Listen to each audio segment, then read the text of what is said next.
प्रातःकालीन स्नेह वंदन। आप सबको मेरा प्यार भरा नमस्कार। और आप सुन रहे हैं आकाश गंगा स्टोरी बुक और सुनते हैं आज की कहानी। एक बार की बात है कि तिब्बत का एक फ़कीर अपने गुरु के पास गया। गुरु की बड़ी ख्याति थी और यह फ़कीर बड़ा श्रद्धालु था और गुरु जो भी कहता सदा मानने को तैयार रहता। इसकी प्रतिष्ठा बढ़ने लगी और शिष्यों को इससे बड़ी पीड़ा हुई। उन्होंने एक दिन इससे छुटकारा पाने के लिए एक पहाड़ी के ऊपर बैठे थे तो इससे कहा कि अगर तुम्हें गुरु में पूरी श्रद्धा है तो कूद जाओ। तो वह कूद गया। उन्होंने तो पक्का माना कि वह ख़त्म हो गया होगा। तो नीचे जाकर देखा तो वह पद्मासन में बैठा था और ऐसा सौंदर्य और ऐसी सुगंध उन्होंने कभी किसी व्यक्ति के पास देखी नहीं थी जो उसके चारों तरफ बरस रही थी। तो वे बड़े हैरान हुए कि सोचा संयोग है। संदेह ज़्यादा से ज़्यादा संयोग तक पहुंच सकता है कि संयोग की बात है कि बच गया। कोई फिक्र नहीं। एक मकान में आग लगी थी तो उन्होंने कहा कि चले जाओ अगर गुरु पर पूरा भरोसा है। शिष्यों ने कहा तो वह चला गया भीतर। मकान तो जलकर राख हो गया। जब वे भीतर गए तो आशा थी कि वह भी जलकर राख हो चुका होगा। वह तो वहाँ ऐसे बैठा था जैसे जल में कमल। आग ने छुआ ही नहीं। उन्होंने सुनी थी अब तक ये बातें कि ऐसे लोग भी हुए हैं जल में कमलवत, पानी में होते हैं और पानी नहीं छूता। आज जो देखा वह अद्भुत चमत्कार था। आग में था और आग ने भी छुआ नहीं। पानी ना छुए तो समझ में आता है। संयोग कहना ज़रा मुश्किल मालूम पड़ा। गुरु के पास ये खबर पहुंची। गुरु को भी भरोसा ना आया क्योंकि गुरु खुद ही इतनी श्रद्धा का आदमी नहीं था।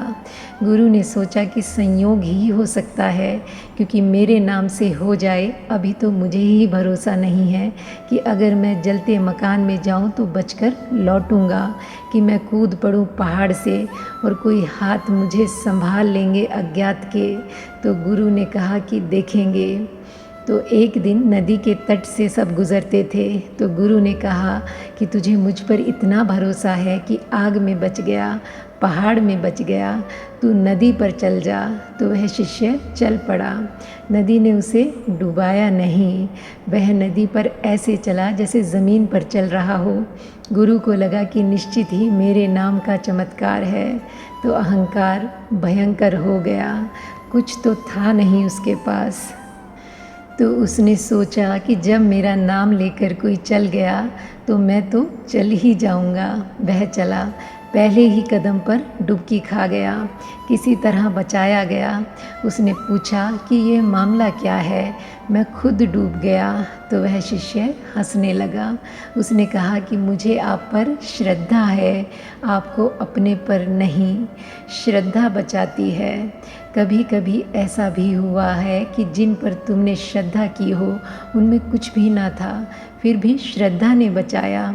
और कभी कभी ऐसा भी हुआ है कि जिन पर तुमने श्रद्धा ना की उनके पास सब कुछ था लेकिन अश्रद्धा ने डुबाया है।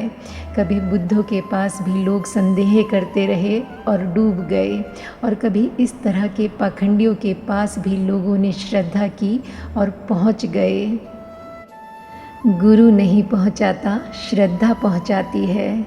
इसलिए श्रद्धा ही गुरु है। जहाँ तुम्हारी श्रद्धा की आँख पड़ जाए वहीं गुरु पैदा हो जाए। परमात्मा नहीं पहुंचाता, प्रार्थना पहुंचाती है।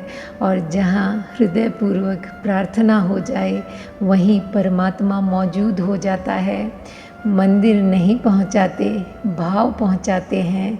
जहाँ भाव है वहाँ मंदिर है। और आज के लिए बस इतना ही। मिलते हैं फिर एक नई कहानी के साथ। तब तक के लिए thank you God and thank you universe.